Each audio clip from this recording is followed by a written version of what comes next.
ایک آپ کے سامنے گیت پیش کروں گی. میں قدماں چ تیرے یسو سجدے کراں گا, میں قدماں چ تیرے یسو سجدے کراں گا, میں تیرا ہاں تیرا یسو سب نوں کواں گا, میں قدماں چ تیرے, میں جنگ ہار سکدا نہیں جے تو میرے نال ہے, میں کدی مر سکدا نہیں جے تو میرے نال ہے, میں جنگ ہار سکدا نہیں جے تو میرے نال ہے, میں کدی مر سکدا نہیں جے تو میرے نال ہے, جے تو میرے نال ہے, میں دن رات ہن یسو تیرے نام بواں گا, میں تیرا ہاں تیرا یسو سب نوں کواں گا, میں قدماں چ تیرے یسو سجدے کراں گا, میں تیرا ہاں تیرا یسو سب نوں کواں گا. آمین. پریز دا لارڈ. خداوند کی شکر گزاری کرتی ہوں. یہ گیت گانے کو میرا اس لیے دل کیا کیونکہ ہم اس کے بغیر کچھ نہیں ہیں, اور جو آج ہم کلمے جو ہیں اس کے منہ کے الفاظ جو ہم بول رہے ہیں, اور اس چیز کو دیکھتے ہوئے شکر گزاری جو ہے وہ سامنے آتی ہے, اور وہ گانے کے وسیلہ سے, پرستش کے وسیلہ سے, اور ہم جو بول رہے ہیں, ہم جو بیان کر رہے ہیں اس کے وسیلہ سے ہم اس کی پرستش کرتے ہیں. ابھی میں چرچ سے ہی آ رہی ہوں, اور وہاں پر بھی جب ہم پرستش کر رہے تھے, اور وہاں میں پاسٹر صاحب کی شکر گزاری کرتی ہوں کہ انہوں نے مجھے ٹائم دے دیا کہ میں چرچ اٹینڈ کر سکی وہاں پر بھی. تو آئیے ہم ٹائم ویسٹ کیے بغیر چوتھے کلمے کی طرف چلتے ہیں, اور آج جو چوتھا کلمہ مجھے دیا گیا ہے وہ متی 27 کی 40 آیت کو ہم دیکھیں گے. آپ اس کے بعد مرکز 15 کی 34 پہ بھی دیکھ سکتے ہیں, اور لکھا ہے متی 27 کی 40 میں لکھا ہے, اور تیسرے پہر کے قریب یسوع نے بڑی آواز سے چلا کر کہا, ایلی ایلی لما شبقتنی, یعنی اے میرے خدا تو نے مجھے کیوں چھوڑ دیا. آمین. یہاں پر ہم دیکھتے ہیں کہ یسوع مسیح جو کہ ہر بار یہی بات کرتا تھا کہ اے میرے باپ, میں تو جانتا ہوں کہ تو میری سنتا ہے, اور اس کا ہمیشہ ایک تعلق باپ کا اور بیٹے کے ساتھ رہتا تھا, اور وہ سمجھتا تھا اور اس کو پتا تھا کہ باپ اور بیٹا کبھی ایک دوسرے سے جدا نہیں ہو سکتے. یہاں پر ہم دیکھتے ہیں کہ یہاں پر اس نے کہا اے میرے خدا تو نے مجھے کیوں چھوڑ دیا. اور انسانی کانسیپٹ یہی ہے کہ وہ ایک وقت ایسا تھا کہ شاید خدا نے یسوع کو چھوڑ دیا, لیکن اگر ہم اس بات کو سوچیں کہ کیا خدا یسوع کو کسی بھی صورت میں چھوڑ سکتا تھا؟ دنیا میں دو بڑی ڈاکٹرائن ہے. ایک لوگوں کا کانسیپٹ یہ ہے کہ اس وقت چونکہ یسوع, وہ موومنٹ ایسی تھی کہ وہاں پر یسوع نے تمام جہان کا گناہ اپنے اوپر لے لیا تھا, تو چونکہ خدا کی جو نظر ہے وہ بدی کو نہیں دیکھ سکتی, خدا جو ہے وہ گناہ کی عدالت کرتا ہے, اس وجہ سے خدا نے اپنا منہ موڑ لیا. یہ ایک کانسیپٹ یہ ہے. لیکن دوسری طرف ہم جوزف پرنس کی بات کو دیکھیں تو جوزف پرنس بھی یہ کہتا ہے کہ وہ یہ کہتا ہے کہ یسوع کو اس لیے چھوڑا گیا, وہ کہتا ہے کہ یسوع کو اس لیے چھوڑا گیا کہ دوبارہ آپ کو نہ چھوڑا جا سکے, آپ کو جو ہے سنبھالنے کے لیے, پکڑنے کے لیے, آپ کو جو ہے ایک پرفیکٹ بنانے کے لیے اس تھوڑے سے لمحے کے لیے یسوع کو چھوڑا گیا تھا. اب یہاں پر میں آپ کو ایک کانسیپٹ بتاؤں گی, اور ہم اس کو تمثیلی پوائنٹ آف ویو سے لیں گے, کیونکہ چونکہ کلام میں لکھا ہے کہ خدا جو ہے وہ گناہ کی عدالت کرتا ہے, تو اس کا مطلب ہے عدالت وہی کرتا ہے جو جج ہوتا ہے, اور خدا جو ہے اعلیٰ منصف ایک جج کی حیثیت رکھتا ہے. اب آپ نے اس کو ایک سٹوری وائز ایک تمثیلی پوائنٹ آف ویو سے دیکھنا ہے. میں آپ کو ایک سٹوری کی طرف لے کے چلوں گی. آپ ایک خاکہ جو ہے وہ دیکھ لیں, کہ ایک خاکہ بنا لیں کہ ایک جج ہے اور اس کے بیٹے سے غلطی ہو جاتی ہے, ایک جج کے بیٹے سے غلطی ہوتی ہے, اور محبت کا تقاضا دیکھیں کہ وہ جج جو ہے اس کو कटहरे में लेकर आता है, लेकिन अपने बेटे को ही उसको पेश करना होता है। अब आपने यहाँ स्टोरी ये है कि एक जज के 2 बेटे हैं और एक बेटा जो है जिससे गलती हुई है, उस बेटे ने उसको, क्योंकि जज को सजा देनी है तो जज जो है वो बेटे को सजा देगा। लेकिन मैं आपको एक स्टोरी, इससे पीछे स्टोरी पे लेके जा रही हूँ, लेकिन हम यीशु की स्टोरी पर ही आएंगे। लेकिन वो बेटा जिसने गुनाह नहीं किया, वो आके जज को कहता है कि ए बाप, इसके गुनाह मुझे दे दे। और जब वो गुनाह अपने ऊपर लेता है तो बाप का तकाजा देखे कि बाप चूंकि बेटे से प्यार करता था, चूंकि बेटे से प्यार करता था, इसलिए उसको अपना जज का तकाजा भी पूरा करना था, इंसाफ भी करना था, अदालती निज़ाम को भी देखना था, क्योंकि मुजरिम को सज़ा देना ज़रूरी है। तो उसने अपने उस बेटे को, जिसने गुनाह नहीं किया था लेकिन उसके ऊपर वो गुनाह लादे गए दूसरे बेटे के लिए, तो उसको वो सज़ा देनी थी। अब बाप चूंकि वहां मौजूद था, बाप ऐसा नहीं था, अदालत वहां लगी हुई थी और ऐसी बात नहीं थी कि बाप वहां मौजूद नहीं था, लेकिन चूंकि वो एक कीमत का अरेंज कर रहा था, इसलिए बेटे को उस कीमत को अदा करने के लिए वहां पे मौजूद, वो बेटा वहां पे कलवरी पर, वो अदालत लगी थी, वो कटहरा था। आप ये देखें कि वो कटहरे की सूरत में उस सूली पर चढ़ा हुआ था और बाप जो है वो जज की हैसियत से वहां मौजूद था। हम में से बहुत लोग ये सोचते हैं कि शायद उस वक्त खुदा जो है वो दूर हो चुका था, लेकिन अजीजों याद रखें कि खुदा कभी भी यीशु से दूर नहीं हुआ था, कभी भी वो उससे जुदा नहीं हो सकता था। आगे हम कलाम के रूह से देखेंगे कि कलाम कहाँ पे जो है लिखा हुआ है और कलाम कहाँ पे कहता है कि वो कभी उससे जुदा नहीं हुआ। लेकिन चूंकि उसको इंसाफ करना था, जज ने अपनी जो एक जजमेंट देनी थी, गुनाहगार को सजा देनी थी, और जो गुनाह से वाकिफ ना था वो हमारी खातिर गुनाह बना, यानी यीशु ने वो तमाम गुनाह अपने ऊपर लिए, तो उस वक्त पनिशमेंट तो उसको मिलनी थी, लेकिन वो एक वक्ती तौर की जुदाई थी। और जैसे ही वो जुदाई, जब वो पनिशमेंट वो मिली, वो एक वक्ती तौर पे थी, टेम्परेरी थी। ऐसा नहीं था कि खुदा ने उसको वहां पे छोड़ दिया था, बल्कि वो वहां पर मौजूद था जज की हैसियत से। और हम देखते हैं कि खुदा ने कभी जो है उस अपने बेटे से मुंह नहीं मोड़ा। चंद लम्हों के लिए वो कटहरे में इसलिए खड़ा किया गया यीशु, ताकि आप और मैं उस कटहरे में कभी खड़े ना हो सकें।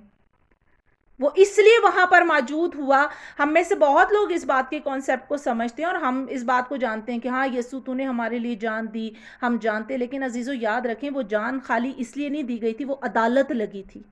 वो एक अदालत थी और वो आखिरी अदालत थी जहां पर इंसाफ हुआ आपके गुनाहों का और मेरे गुनाहों का। उस सलीब के ऊपर यीशु ने उन तमाम की, हमारे गुनाहों की, जो बदियां मैंने की, जो बदियां आपने की, जो गुनाह आपसे सरजद हुए, उसने अपने ऊपर लेके उसकी सजा भुगती। वो सजा उसने भुगती हमारे लिए, हमें बचाने के लिए। तो मैं एक सोचती हूँ कि वाकई ये मोहब्बत हमारी नहीं है, ये खुदा की मोहब्बत है जो उसने हमसे की, कि उसने अपना एक बेटा जो है, इकलौता बेटा, हमारे गुनाहों की खातिर बख्श दिया। आप और मैं कितने प्रीशियस हैं, आप और मैं कितने खुदा के करीब तर हैं कि खुदा हमसे इतनी मोहब्बत करता है कि अपने बेटे को उसने हमारे लिए कुर्बान किया और वो वक्ती तौर की जुदाई को भी बर्दाश्त किया। खुदा यीशु मसीह ने उसको पुकारा और लोग कहते हैं कि वो जो है आदम सानी था।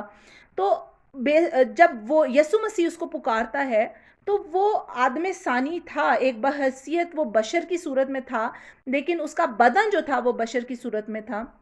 लेकिन जब वो उसको पुकारता है तो वो बशरी सूरत में उसको पुकारता है। इसका मतलब फिर, क्योंकि देखिए अगर हम ये कहते हैं कि यीशु खुदा से दूर हो गया था, तो फिर तसलीस का अमल, जो तसलीस का जो पॉइंट है, बाप बेटा और रूह कुद्दस, इसका मतलब है कि अगर तसलीस, फिर इसका मतलब तसलीस भी आपस में दूर हो सकती है। अगर बाप बेटे से जुदा हो सकता है तो फिर हम तसलीस को भी सेपरेट कर रहे हैं। ऐसा कॉन्सेप्ट नहीं है। यीशु कभी खुदा से दूर नहीं हुआ, खुदा कभी यीशु से दूर नहीं हुआ। वो एक वक्त था जिसमें आदम की सूरत में, आदम अव्वल में उसको छोड़ा गया, यीशु को आदम अव्वल में छोड़ा गया, लेकिन वक्ती तौर पे उन गुनाहों की वजह से। और वहां पर भी हम देखते हैं कि बाप वहां मौजूद था। इसका मतलब कि आदम, जब पहली अदालत जब आदम की हुई, जब आदम ने ये गलती की, तो वहां पर भी कटहरा लगा था, एक अदालत वहां पर भी हुई थी। वहाँ पर भी हम देखते हैं कि उसको निकाला गया, उसको वहाँ से दूर किया गया, क्योंकि वहाँ पर भी एक राब्ता मुनक़ता हुआ था जब गलती हो गई थी, और खुदा की नज़र बदी को नहीं देख सकती। लेकिन वहाँ पर भी खुदा ने आदम को नहीं छोड़ा। खुदा ने आदम को उस वक्त भी नहीं छोड़ा, और उस वक्त से प्लानिंग की कि अब मैं इनको बचाऊंगा, और उस सूरत में उसने अपने बेटे को भेजा ताकि वो जो गुलामी, गुनाहों की गुलामी थी, उससे हमें मसीहा आकर आज़ाद करा सके। तो उसने वहां पर भी हमें नहीं छोड़ा, आदम को नहीं छोड़ा, और यहां पर उसने मसीह को भी नहीं छोड़ा। मसीह को ना उसने पहले छोड़ा था और ना उसने कभी बाद में उसको छोड़ा। वहां पर पहली अदालत लगी थी अदन के बाग में, और यहाँ पर आखिरी अदालत कलवरी के मुकाम पर लगी, जहां पर उस गुनाह की सजा यीशु मसीह ने भुगती। वो एक गुनाह जो हुआ और वो हम सब में ट्रांसफर हुआ, और वो गुनाहों का जो पंडारा, जो आपसे गलतियां होती हैं, जो आपसे गुनाह होते हैं, जो हम लोग गलत काम करते हैं, झूठ बोलते हैं, गलत चीजें करते हैं, उन तमाम गलतियों की सजा जो है वो यीशु मसीह ने सलीब के ऊपर भुगती। अगर आप ये कहते हैं कि वो बशर सानी है, और आदम, वो आदम भी था, वो बशर सानी की सूरत में, एक आदम की हालत में, जिस्मानी हालत में वो उसको पुकारता है। इसका मतलब बाप जो है ना बेटे को छोड़ता है, ना उसने इंसान को छोड़ा। उसने इसलिए बेटे को भेजा ताकि आप और मैं आज़ाद हो सके, और आज आप और मैं इस आज़ादी का जश्न मना रहे हैं। अगर उसने ये अल्फाज वहाँ कहे तो अजीज़ो याद रखें, उसका ये मतलब नहीं कि बाप मुश्किल वक्त में या गुनहगार की हालत में अपने बेटे को छोड़ चुका था। नहीं, वो वहाँ मौजूद था, उस कीमत का अरेंज कर रहा था, और वो यीशु की सूरत में कीमत दी गई। हम यहाँ पर देखते हैं कि मैं अब आपको इस तमाम चीज़ों के बारे में एक और हवाला देती हूँ कि लोग अगर कहते हैं कि जी यीशु ने, खुदा ने यीशु को छोड़ दिया, तो हम ज़बूर में चलते हैं, और ज़बूर 22 को आप पूरा जो है ज़बूर ज़रूर पढ़िएगा, लेकिन मैं कुछ वर्सेस आपके सामने जो है बोलना चाहूँगी। ज़बूर 22 की पहली आयत आप देखें, जैसे हम ये पढ़ रहे हैं कि ऐ मेरे खुदा तूने मुझे क्यों छोड़ दिया। कुछ ज़बूर ऐसे हैं जो उसकी मसलूबियत का जिक्र करते हैं, तो यहाँ पर हम इस 22 ज़बूर को देखेंगे, और इसमें लिखा है पहली वर्स में कि ऐ मेरे खुदा तूने मुझे क्यों छोड़ दिया, तू मेरी मदद और मेरे नाला और फरियाद से क्यों दूर रहता है। मैं आपको जो है मुख्तलिफ वर्सेस पढ़ के जो है बयान करूंगी, आप इसको ज़रूर पूरा पढ़िएगा। इसके बाद मैं 7वीं और 8वीं आयत आपके सामने पढ़ूंगी, और लिखा है, वो सब जो मुझे देखते हैं मेरा मजाहिका उड़ाते हैं, वो मुंह चढ़ाते हैं, वो सर हिला हिला कर कहते हैं, अपने को खुदावन के सपुर्द कर दे, वही उसे छुड़ाए, जबकि वो उससे खुश है तो वही उसे छुड़ाए। इसके साथ 11वीं और 12वीं और 15वीं आयत में आपके साथ पढ़ूंगी। बहुत से सांडों ने मुझे घेर लिया है, बसंत के जोरावर सांड मुझे घेरे हुए हैं, वो फाड़ने और गरजने वाले बब्बर की तरह मुझ पर अपना मुंह पिसारे हुए हैं। 15वीं आयत, मेरी कुव्वत ठीकरे की मानिंद खुश्क हो गई, और मेरी जुबान मेरे तालू से चिपक गई, और तूने मुझे मौत की खाक में मिला दिया। 17, 18 और 19 आयत को आपके सामने पढ़ूंगी। मैं अपनी सब हड्डियां गिन सकता हूं, वो मुझे ताकते और घूरते हैं, वो मेरे कपड़े आपस में बांटते हैं और मेरी पोशाक पर कुर्रा डालते हैं, लेकिन तू ऐ खुदावन दूर न रह। ऐ मेरे चारा साज, मेरी मदद के लिए जल्दी कर, मेरी जान को तलवार से बचा, मेरी जान को कुत्ते के काबू से। आमीन। इन तमाम चीज़ों की जो हम ये कहेंगे कि किस तरह से खुदा ने नहीं छोड़ा, आप 24वीं आयत को मेरे साथ देखिए। इस 24वीं आयत में इसका जवाब आपको मिल जाएगा। लिखा है, क्योंकि उसने ना तो मुसीबत ज़दा की मुसीबत को हकीर जाना, ना उससे नफरत की, ना उसने अपना मुंह छिपाया, बल्कि जब उसने खुदा से फरियाद की तो उसने सुन ली। आमीन, हालेलुया, प्रेज द लॉर्ड। यहाँ पर हम देखते हैं कि खुदा ने अपने बेटे से मुंह नहीं छुपाया था। ये सारा ज़बूर जो है वो एक नबूवती ज़बूर है जो यहाँ पे बयान किया गया, कि वहाँ शुरू में ही देख लें कि वो कहता है कि ऐ खुदा तूने मुझे क्यों छोड़ दिया, लेकिन 24वीं वर्ष में लिखा है कि उसने उससे कभी ना मुंह छुपाया था और ना उसने नफरत की थी। वो अपने बेटे से नफरत नहीं कर रहा था, उसने अपने बेटे से मुंह नहीं छुपाया था। अजीज़ो, आज हमारे पास मौका है कि अगर हम खुदावन यीशु मसीह, अगर खुदा ने यीशु को नहीं छोड़ा तो आप ये सोचें कि हम जो गुनाह की हालत में पैदा हुए, हमारा कसूर नहीं था, लेकिन आदम से चूंकि ये गुनाह चलता आ रहा था, लेकिन आज आपको और मुझे ये मौका मिला है कि खुदा ने उस वक्त भी अपने बेटे को नहीं छोड़ा जब गुनाहों का एक पंडारा उसके ऊपर था, तो वो आपको कैसे छोड़ सकता है। आज भी अगर आपने तौबा नहीं की तो दिल से खुदा की तरफ रजू लाएं और उस सलीब की तरफ तके जहां पर अदालत लगी हुई है।